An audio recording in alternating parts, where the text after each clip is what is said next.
एक महत्त्वाची घडामोड आहे। अंजली दमानिया यांना आलेल्या व्हॉइस मेसेजची पोलिसांनी तपासणी केलेली आहे। 3 फरार आरोपींचे मृतदेह सापडल्याची खात्रीलायक माहिती नाही असं तपासणीनंतर पोलिसांनी सांगितलंय।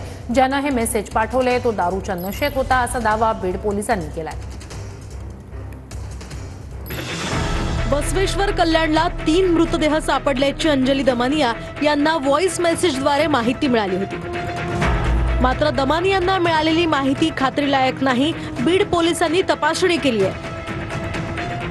एका व्यक्तीने दारूच्या नशेत असं कृत्य केल्याचं निष्पन्न झाल्याचं पोलिसांचं म्हणणं आहे। कृपया अशी कोणतीही माहिती असल्यास प्रथम पोलिसांशी संपर्क करावा असंही आवाहन पोलिसांनी केलंय।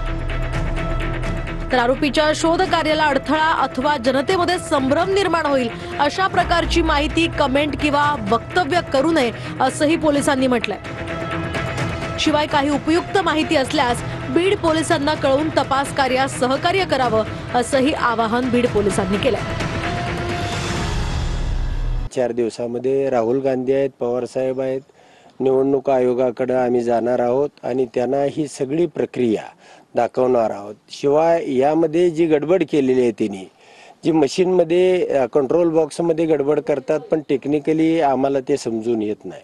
आमचं साधं म्हणणं आहे की व्हीव्हीपॅट मधून जी चिठ्ठी खाली टाकली जाते त्याला काळी जी ग्लास लावलेली आहे ती चिठ्ठी आमच्या हातामध्ये यावी आणि तुम्ही प्रिंट केलेली चिठ्ठी आमच्या हाताने त्यामध्ये टाकली जावी, म्हणजे ही निवडणूक पारदर्शकपणाने होईल। निवडणूक आयोग हा ह्यांनी नेमलेल्या शिपायासारखं काम करतोय त्या ठिकाणी आणि सुप्रीम कोर्ट सुद्धा अतिशय बेदरलेल्या आणि दबलेल्या अवस्थेमध्ये आहे। परंतु ह्या सगळ्यांना या सगळ्यावरती कुणी ना कुणीतरी लढाई केली पाहिजे, मात केली पाहिजे आणि ही लढाई आम्ही लढणार आहोत। कोणत्याही परिस्थितीमध्ये हे लोकमताचं नसलेलं सरकार हे 4 महिन्याच्या आतमध्ये तुम्हाला जमीनदोस्त झालेलं दिसेल अशा पद्धतीची व्यूहरचना आम्ही केली।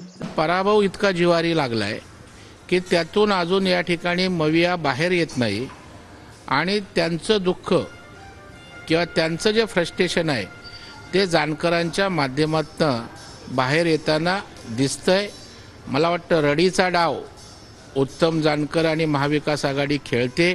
अशी कुठली मशिनरी आहे की ज्या EVM मध्ये ते घुसलेत आणि इकडची मतं तिकडे गेली, तिकडची एवढी तिकडे गेली, म्हणजे अशा प्रकारचा अभ्यासू जर नेता किंवा व्यक्ती असेल तर मला वाटतं त्याला एक शास्त्रज्ञ म्हणून त्यांनी देशाने त्याचा उपयोग करून घ्यायला हवा। उत्तम जानकर स्वतः ॲक्सिडेंटली आमदार झालेले आहेत आणि मला विश्वास आहे की पुढच्या 6 महिन्यात ते माजी आमदार होतील। त्याचं कारण त्यांचं जे कास्ट सर्टिफिकेट आहे फसवून ते आमदार झालेले, लवकरच ते माजी आमदार होतील। तुमची आमदारकी कसं वाचल ते तुम्ही बघा। अजितदादाचं मोजमाप काढण्यात की तुम्ही मोठे नाही, दुसऱ्या उधारीवरती तुम्ही आमदार झालेले आहात। तुमची आमदारकी लवकरच त्या ठिकाणी जाणार आहे। त्याच्यामुळे तुम्ही अजितदादावर बोलण्यासाठी आधी तेवढी उंची गाठावी। आपली उंची काय त्याप्रमाणे, आपली लायकी काय त्याप्रमाणे उत्तम जानकरांनी बोलावं।